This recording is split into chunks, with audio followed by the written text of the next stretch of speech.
This project is called Trailer. It's a relocatable, super low-cost dwelling that can or is designed to be able to be transported on a public highway, and in a way it's a sort of manifesto for an open source, very unprecious, rural, I guess mainly living space, but could be workspace, could be, you know, living workspace, a sort of hybrid or something else.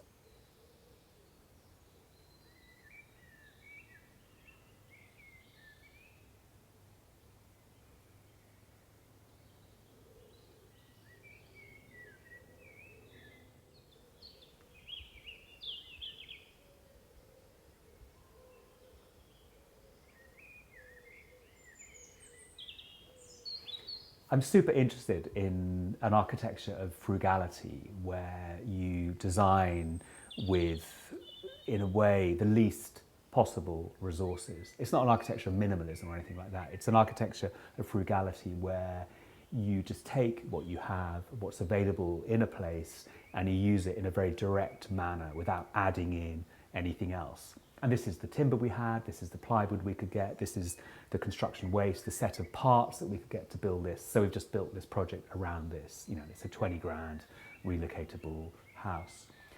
But all of the projects we've done around here are also super frugal and designed to use as little as possible.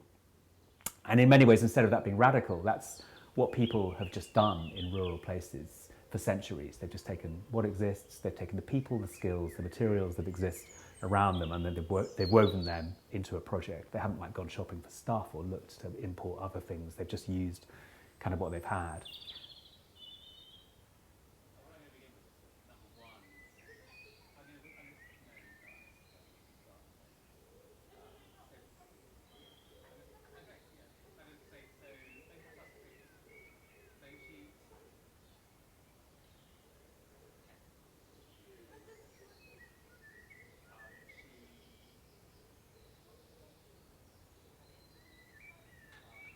In a way, these projects are kind of pieces of landscape. You know, if you look at this rural context, there's buildings like this, barns, farms, and the way barns get built is in a very unprecious way, and things get kind of bodged into the side of them. And, you know, the kind of bits that kick out of the side of this are almost invitations for this project to become adapted and changed over time. So I'd love to come back in 10 years' time and see it completely reconfigured and different.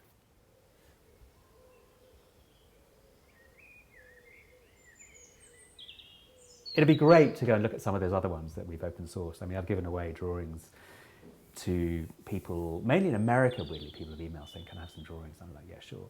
And I'd love to see what something in the Midwest or something out in the prairie, you know, in Texas would look like, built out of their stuff, you know.